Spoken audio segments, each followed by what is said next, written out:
Selectors are one of the most important and powerful parts of CSS. They are essentially patterns that allow us to target HTML elements and apply styles to them. When we define a selector in our style sheet, we're instructing the browser to match every instance of that selector in the HTML. Now, we already saw selectors at work in the previous stage when we created simple selectors to change the colors of headings, paragraphs, and backgrounds. In this deep dive, we'll learn the different ways we can define a selector, as selectors can be defined based on an element's type, its class or ID name, or even its position in the document. So first, let's get started with basic type selectors, then we'll get more specific as we go. So here we have a simple HTML document containing an H1, H2, and a few paragraph elements. And we can see what it's looking like in the browser so far. Besides the default browser styles, no author styles have been applied just yet. So let's add a few styles of our own by first creating a new CSS file. So in our text editor, I'll go ahead and open up a new file, and I will save it style.css and save it in the CSS folder. Next, we'll need to link our new CSS file to our HTML document.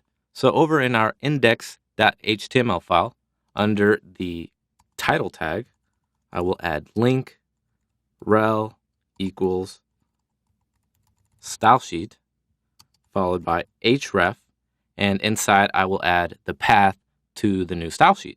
So we know it's in the CSS directory, and the file name is style.css. So I'll go ahead and save our HTML file and go back into style.css, where we'll be creating a few simple styles using CSS properties and values that you might not be familiar with just yet. But don't worry, because we'll be covering those properties and values in greater detail in the values and unit stage. For now, we'll only need to understand how CSS selectors work. So the very first selector we'll cover is called the universal selector. It's called a universal selector because it selects every element on the page at once and applies the styles we set. The universal selector is a very powerful selector because it takes precedence over all other selectors, as we'll soon find out. So to create a universal selector, we simply use an asterisk as our selector, followed by a set of curly braces.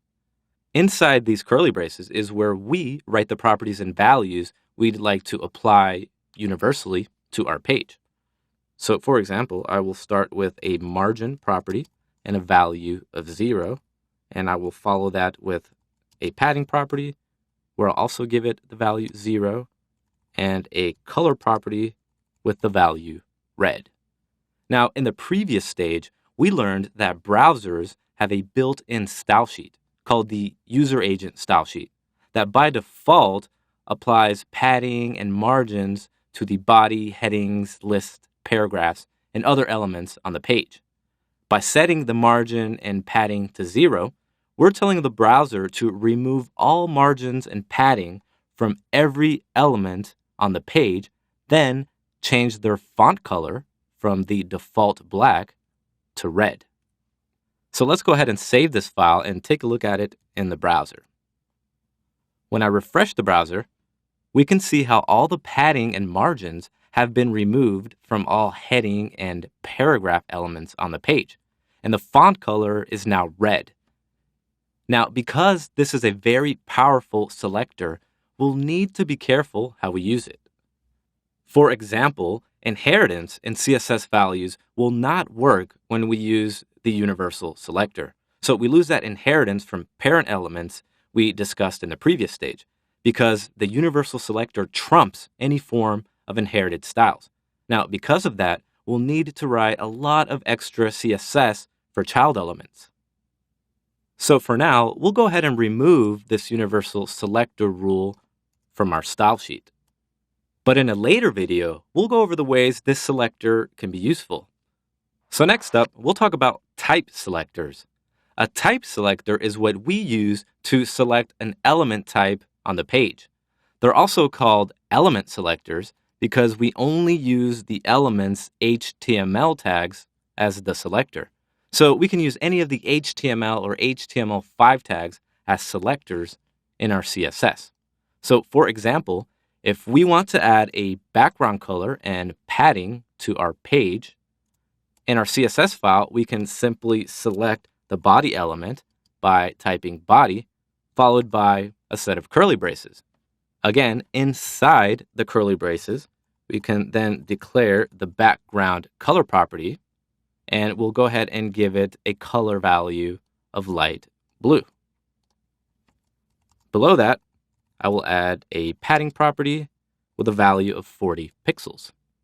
So when I save this and refresh it in the browser, notice how the background color of our page has changed to light blue, and there is this padding separating the content from the edges of the page. Because the body selector we just wrote instructed the browser to change the background color from white to light blue and add 40 pixels of padding. So again, if we need to select and add styles to the heading 1 on the page, in our style sheet, we'll simply type H1 to select the heading 1 element, and inside the curly braces, we can add the properties and values we want to declare.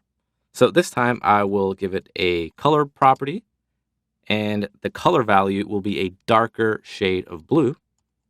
I will also change the font size to 40 pixels.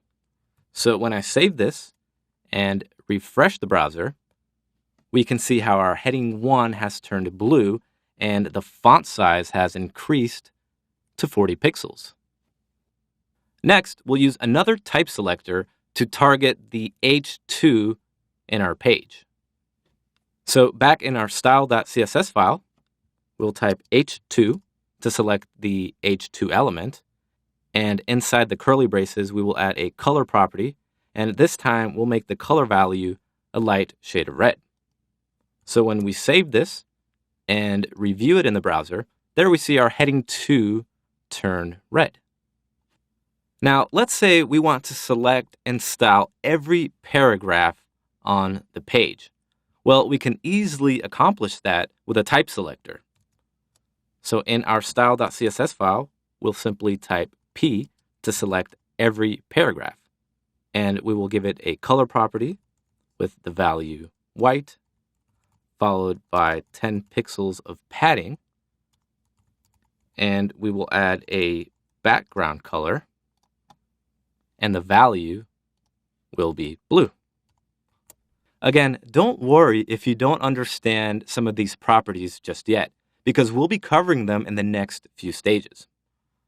So when we save our CSS and refresh the browser, we can see how the paragraph type selector we just created matches every paragraph on the page. And they're now styled with the color, padding, and background properties we defined. We can also combine type selectors to create what are called descendant selectors.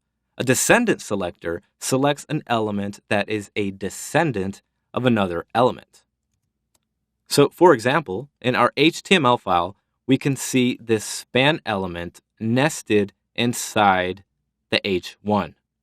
So we can say that the span element is a descendant of the H1. Now, because of this, we can create a descendant selector that only targets this span element inside the H1. To create a descendant selector, we'll need to use 2 or more selectors separated by white space. So in our CSS file, we'll first type H1 to select the heading 1, followed by a space, then the span type selector. Inside the curly braces, I'll add a color property, and I'll give it a dark blue color value. So when we save the CSS file and refresh the browser, we can see that it only affected that span element inside the heading 1. In our HTML file, notice that there are other span elements nested inside the paragraphs and in the heading 2 element that were not selected. Now, if we want to style the span element inside of our paragraphs, all we need to do is create a new descendant selector for that. So in our CSS, we will type P to select all paragraphs, followed by a space, then span. Next, I will add a color property with the color black, and I will give it a font weight of bold. So I'll save this CSS file, and when we refresh the browser, we can see that the only span elements that turn black and bold are the ones nested inside our paragraphs. Now, if we only want to style the span element inside our H2 instead of the one up here in the H1, we can simply change our selector. So in our CSS, I will simply change H1 to H2. And when we save it and refresh the browser, there we go. Now the span in the H2 is the one that turns navy blue.